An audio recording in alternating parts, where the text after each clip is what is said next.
ojalá, porque si no, todo mi verano está planeado alrededor de votar.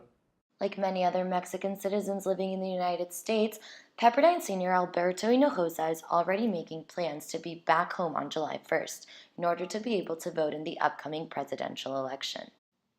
While some Mexican citizens living in California are traveling to Mexico to vote, others, like Sergio Arguelles, have registered to vote at the Mexican consulate in Los Angeles. Having the Mexican consulate here, on July 1st, I'll be able to vote here. I won't have to go back to Mexico. I'm standing outside of the Mexican consulate in Los Angeles, where thousands of Mexican citizens will gather to vote in the upcoming election on July 1st.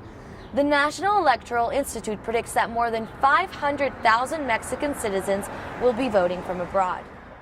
This presidential election is especially important because it's the first time an independent candidate is actually leading in the polls.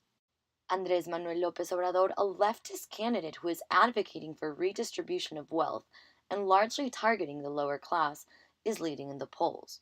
Trailing behind Obrador is Ricardo Anaya representing the PAN political party, followed by José Antonio Meade representing the PRI political party. But his heavily nationalistic rhetoric is alarming many Mexican citizens who fear relations with the U.S. could become even more difficult. En procuradurías para la defensa de los migrantes.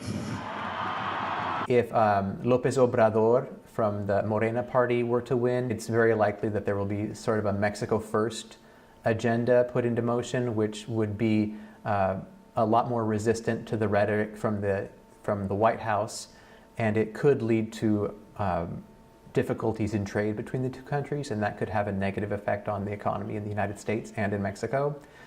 Many political commentators have even gone so far as to say that a relationship between Trump and Obrador would be like oil and water. If it gets to the point to where the socialist leading candidates leading by a close margin, I'd rather vote for the second place guy instead of for whoever I personally like, just to avoid the socialist leading candidate from winning. Based on the last presidential election, the National Electoral Institute found that 43% of Mexican voters from abroad voted for the PAN political party. Other studies have also shown Mexican voters from abroad to favor the PAN party, a strong supporter of free trade.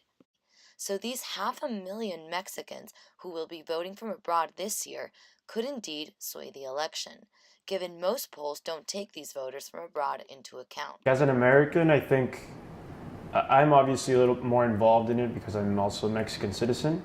How this may affect just everyday Americans is this could potentially has the potential, and a lot of Mexicans are fearing that this left-wing candidate can cause an economic recession or a downturn. What I do know is that López Obrador, the socialist-leaning one, would be the worst for the U.S. because he also has really nationalistic views. So he kind of go along with the game of ripping up NAFTA and ending trade, which would be detrimental to both countries.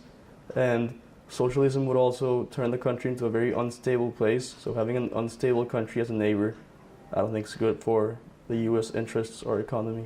With Newswaves 32, I'm Alexa Garza.